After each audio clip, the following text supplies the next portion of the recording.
मित्रांनो नमस्कार. आजच्या भागामध्ये इकडं जी मंजू असते ती झोपलेली असते आणि तिला आता जो सत्य आहे तो स्वप्नात येतो आणि सत्या स्वप्नात आल्यावरती तिला असं स्वप्न पडतं की ती जो सत्य आहे तो तिच्याजवळ तिथे येऊन झोपला आहे आणि म्हणतो की काय वाघमारे झोपला एवढ्या लवकर, असं तिला स्वप्न पडतं. आणि आता ती उठून बघते तर तिचं स्वप्न असतं.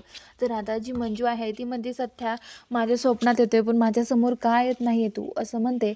आणि आता मंजू पोलीस स्टेशनला आल्यावरती तिथे सत्या त्या महिलेला घेऊन येतो आणि म्हणतो की वाघमारे हे बघा. तर मंजू म्हणते सत्या तू इथे, अरे सत्या इथे का आलास तू, बरं आहे का तुझं, तुझी तब्येत बरी आहेस ना रे सत्या, असं विचारते.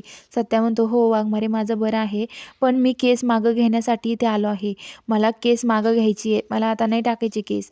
अहो यांचा मिस्टर आहेत ते, यांना बरं नाही वाटत आहे ना, मग त्यांच्या मिस्टरांना तुम्ही सोडा त्यांच्या लेकरा बाळासाठी.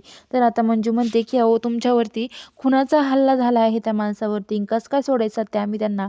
सत्या म्हणतो की वाघमारे मी केस मागं घेतोय ना, द्या सोडून, जाऊ द्या. अहो कशाला उगाच बिचाऱ्यांना हे करतायत. एवढ्यात ती महिला आहे तिला खूप त्रास होत असतो, तिला त्रास व्हायला लागतो. तर आता मंजू त्या म्हणतात आता काय करायचं आपण. ती महिला तिथे बसते, ती म्हणते की माझी बहुतेक डिलिव्हरी होईल, मला खूप त्रास होतोय असं म्हणते. आणि आता सत्या म्हणतो की काय काळजी करू नका तुम्ही. तर इकडं ज्या भारती मावशींच्या आहे सगळेजण आता रगं जमा करतात.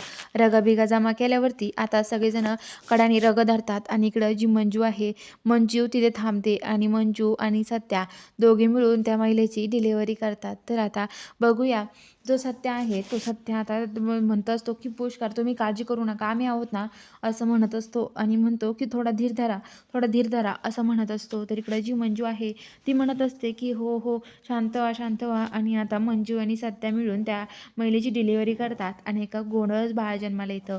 आणि त्याचा रडायचा आवाज ऐकून सगळ्यांना खूप शांत वाटतं, खूप भारी वाटतं. बघूया आता पुढील भागामध्ये अजून काय नवीन नवीन घडतं हे बघायला चॅनलला सबस्क्राईब करा.